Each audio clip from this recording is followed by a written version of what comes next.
When it comes to Venom, there have been a ton of alternates recently. It can be hard to keep up unless you are following along with the comic series. I'm here to help you do just that while also giving into that symbiote fever as we count down the top 10 alternate versions of Venom. Welcome, Nerd Squad. It is me, Amanda, and I want to know who's your favorite Spider-Man villain, or should I say, ally.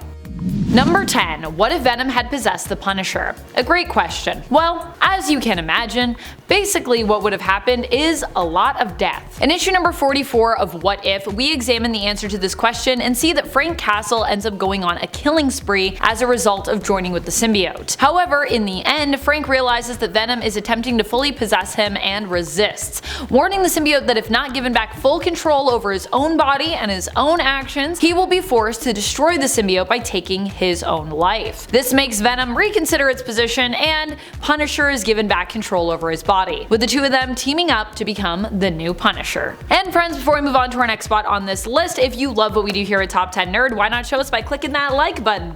Number 9. Age of Apocalypse. While it's never explicitly stated who the host is, the Venom of the Age of Apocalypse is interesting in terms of their appearance. This version of the symbiote takes a host that appears to resemble Captain America. They have a similar or the same shield as Cap and appear to be wearing a Captain America costume. I don't actually think Captain America makes an appearance in the AOA Reality explicitly, so it seems more than likely that this is actually meant to be him because I don't think we see him anywhere else, despite it being unconfirmed. If true, I like how Venom mainly changes the appearance of Cap's face and his hands, and that's really about it.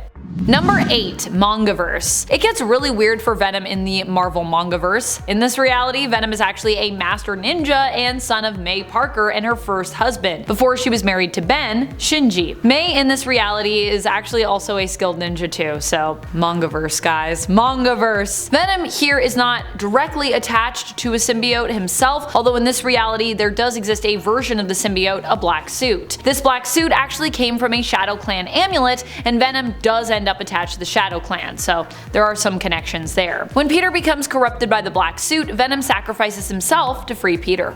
Number 7. Mania. Mania is a clone of Venom. Mania was actually created from a sample of Venom that had been acquired. However, that hasn't stopped the symbiote from taking on a life all its own as it's continued to evolve in the comics, acquiring new purposes and hosts along the way. The Mania symbiote was first created by the Ararat Corporation from a piece of Venom's tongue that they had harvested. It was intended to be used as a weapon to basically wipe out all life on the planet Earth, but this plan, well, it didn't end up working out as they had hoped. And while initially the Mania symbiote became obsessed with feasting off of its victims' fear and literally eating people, it eventually found a stable host in Andy Benton, and even became a hero for a time. That is, before it was taken by the super sinister Lee Price, who himself was also one of the worst hosts the actual Venom symbiote ever had as well.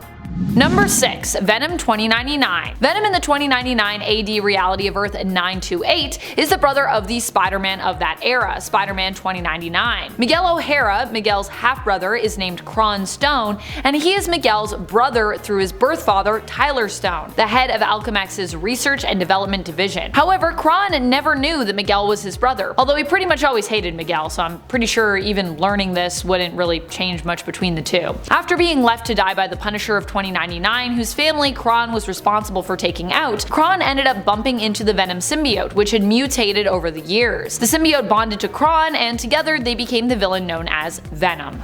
Number 5. Legion. Legion is another version of Venom that ended up being assimilated by him. Yeah, symbiote alternates can be kind of weird sometimes, to be honest. I mean, right now in the comics we technically have a bunch of Venoms that are all Eddie, but they're all like from different points in his life, and it just symbiotes are weird. Legion was basically created by the maker and Eddie Brock, and was used to fight against Dark Carnage during the Absolute Carnage Venom-centric event. Dang, that was a fun event. Legion came to be thanks to a combination of codices which the maker was collecting on Earth 616 under the pretense of helping Venom to defeat Carnage. Now, in reality, the maker had his own plans for the collection of symbiote codices, which I don't think any of us are surprised by. However, those plans would not come to fruition as Eddie managed to bond with the maker's collection of codices in his fight against Dark Carnage, allowing him to defeat Carnage by summoning a Necro Sword to, well, defeat him. Following this, when he was once more bonded to the Venom symbiote, it absorbed the Legion symbiote into itself. So no more Legion symbiote, but it did exist for a time.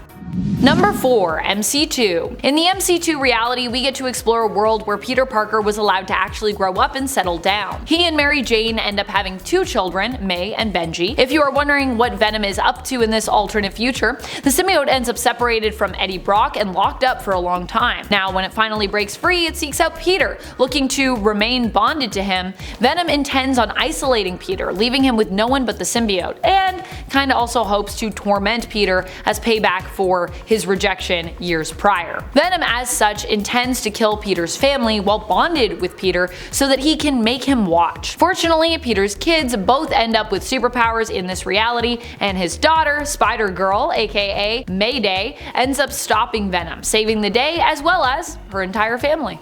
Number 3. What if the alien costume had possessed Spider-Man? In What If issue number 4, we find out the answer to this question. Here, Peter didn't realize until it was too late what his black suit truly was. No longer able to seemingly separate from Venom, Peter remains stuck with the symbiote. Although he attempts to get help, Venom uses its camouflage powers to make them impossible to find, also taking control of Peter whenever he attempts to actually reach out and contact Black Cat to get help. When Venom does end up in a battle with the other heroes, the symbiote actually chooses to jump ship to Hulk, leaving Peter drained of life energy. Appearing as a frail old man, Peter would soon pass away, dying of old age once he was abandoned. In another confrontation, Venom once again leaves Hulk for Thor, attempting to bond to him permanently. Fortunately, this process is interrupted by the arrival of Black Bolt, who, of course, successfully uses his sonic powers to separate Venom from Thor and also kinda incidentally destroy Mount Rushmore.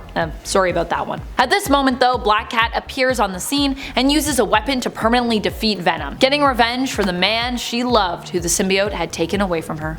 Number 2. Venom. One of the alternate versions of Venom is actually also a version of Gwen Stacy. This version of the character hails from the Earth 65 reality, Spider-Gwen's home reality. You might have heard of it, especially if you've seen Across the Spider-Verse. Here for a time, Gwen Stacy, often known as Spider-Woman, Spider-Gwen, or currently Ghost Spider, bonded with the Venom symbiote. In this reality, the Venom symbiote was created in a lab by Dr. Elsa Brock. It was used to return Gwen's spider-like powers to her through bonding with her. This version of the symbiote is seemingly made up of jelly-like little spiders which can come together and even shapeshift. However, this version of Venom was created based off of basically alien spiders. Initially, Gwen attempted to resist the offer to bond with the Venom symbiote because it was offered to her by her enemy, Matt Murdock, but desperate for a cure for her friend Harry Osborn, who, like Peter, had also used the lizard formula on himself, she ended up ultimately becoming one with the symbiote. Number 1. World of Codex. In the reality of Earth 1051, we get to see what would have happened had Dylan turned dark and become the extremely powerful villain known as Codex. In this reality, it was Anne Weying, not Eddie Brock, who became Venom after Peter rejected the symbiote. After a time, Venom adopted an armor-like appearance and changed their name to Agent Venom. Anne and the symbiote ended up having a child together that was half human, half symbiote. They named him Dylan. However, in this reality, Dylan does not become a hero, but instead becomes a villain, after falling under the influence of the symbiote god Null. Taking up the name Codex, Dylan sought to conquer the world. Anne, as Agent Venom, was one of the heroes who fought against Codex in an effort to stop him, but ultimately failed. Following Codex's victory, Agent Venom carries on, continuing the fight underground as a member of the Resistance. That's about it. Until next time, you stay nerdy, YouTube. Bye!